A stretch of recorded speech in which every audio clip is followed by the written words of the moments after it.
May 31 പരിശുദ്ധ ദൈവമാതാവ് സ്നാപയോഹന്നാൻ്റെ അമ്മ എലിസബത്തിനെ സന്ദർശിച്ചതിൻ്റെ ഓർമ്മ തിരുനാൾ ദിനം. ഗബ്രിയേൽ ദൈവദൂതൻ തനിക്ക് നൽകിയ മംഗല സന്ദേശത്തിൽ നിന്ന് കന്യകാമറിയത്തിന് മനസ്സിലായി തൻ്റെ ചാർച്ചക്കാരി എലിസബത്ത് വാർദ്ധക്യത്തിൽ സ്നാപകയോഹന്നാനെ ഗർഭം ധരിച്ചിരിക്കുന്നുവെന്ന്. തനിക്ക് ലഭിച്ചിട്ടുള്ള അത്യുന്നത സ്ഥാനം വിസ്മരിച്ച് പരിശുദ്ധ ദൈവമാതാവ് സഹോദരിയെ ശുശ്രൂഷിക്കുവാനായി എലിസബത്ത് താമസിച്ചിരുന്ന വനപ്രദേശത്തേക്ക് അതിവേഗം പുറപ്പെട്ടു. ഉദ്ദേശം 110 കിലോമീറ്റർ യാത്ര ചെയ്യേണ്ടി വന്നു. ദൈവമാതാവും ഗർഭസ്ഥനായ ദൈവപുത്രനും കൂടി ആദ്യം സന്ദർശിച്ച ഭവനം എത്ര അനുഗ്രഹീതമായി! എലിസബത്ത് മറിയത്തിൻ്റെ അഭിവാദനം ശ്രവിച്ച മാത്രയിൽ ഗർഭസ്ഥ ശിശു തുള്ളിച്ചാടുകയും അവൾ പരിശുദ്ധാത്മാവിനാൽ പൂരിതയാവുകയും ചെയ്തു. ഉടനെ അവൾ ഉച്ചത്തിൽ വിളിച്ചു പറഞ്ഞു, അങ്ങ് സ്ത്രീകളിൽ അനുഗ്രഹീതയാകുന്നു, അങ്ങയുടെ ഉദരത്തിൻ ഫലവും അനുഗ്രഹീതമാകുന്നു. എൻ്റെ കർത്താവിൻ്റെ അമ്മ എന്നെ സന്ദർശിക്കുവാൻ എനിക്ക് എങ്ങനെ യോഗ്യതയുണ്ടായി?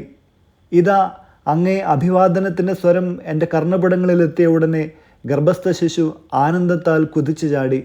കർത്താവ് അങ്ങയുടെ അരുൾ ചെയ്ത കാര്യങ്ങൾ നിറവേറുമെന്ന് വിശ്വസിച്ച അങ്ങ് അനുഗ്രഹീതയാണ്.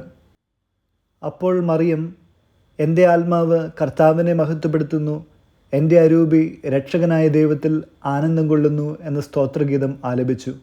ലൂക്കാസ് സുവിശേഷം 1-ാം അധ്യായം 39 മുതൽ 56 വരെയുള്ള വചനങ്ങളിൽ ഇത് രേഖപ്പെടുത്തിയിരിക്കുന്നു. വചനം അപ്പസ്തോല പ്രവർത്തനങ്ങൾ 19-ാം അധ്യായം 11-12 വാക്യങ്ങൾ. പൗലോസിൻ്റെ കരങ്ങൾ വഴി ദൈവം അസാധാരണമായ അത്ഭുതങ്ങൾ പ്രവർത്തിച്ചുകൊണ്ടിരുന്നു. അവൻ്റെ ശരീരസ്പർശമേറ്റ തൂവാലകളും അംഗവസ്ത്രങ്ങളും അവർ രോഗികളുടെ അടുത്ത് കൊണ്ടുവന്നു. അപ്പോൾ രോഗം അവരെ വിട്ടുമാറുകയും അശുദ്ധാത്മാക്കൾ അവരിൽ നിന്ന് പുറത്തു വരികയും ചെയ്തിരുന്നു. വിചിന്തനം.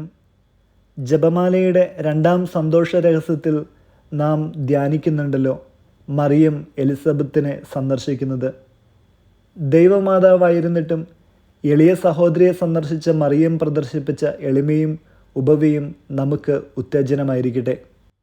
ബുദ്ധിയുടെ തലത്തിൽ നിന്ന് കണ്ടെത്താനാവുന്നതല്ല ദൈവിക പ്രവർത്തനങ്ങളിൽ ഏറിയവയും. നാം എപ്പോഴാണോ നമ്മെ തന്നെ വിസ്മരിച്ച് ദൈവത്തിന് 1-ാം സ്ഥാനം കൊടുക്കുന്നത്, അപ്പോൾ മുതൽ ദൈവത്തിൻ്റെ ശക്തി നമ്മിൽ പ്രകടമാകും. മനുഷ്യന് അസാധ്യമായത് ദൈവത്തിന് സാധ്യമാണ്. അതിൻ്റെ വലിയ ഉദാഹരണങ്ങളിൽ ഒന്ന് തന്നെയാണല്ലോ പൗലോസിൻ്റെ മാനസാന്തരവും. സാവൂൾ ക്രിസ്ത്യാനികളെ ഉന്മൂലനം ചെയ്യാൻ വേണ്ടി ഇറങ്ങിപ്പുറപ്പെട്ടു. ദൈവം അവനെ അടിച്ചു വീഴ്ത്തി. തൻ്റെ മഹാശക്തി യേശു അവന് വെളിപ്പെടുത്തി കൊടുത്തു, തൻ്റെ സാക്ഷിയാക്കുകയും ചെയ്തു.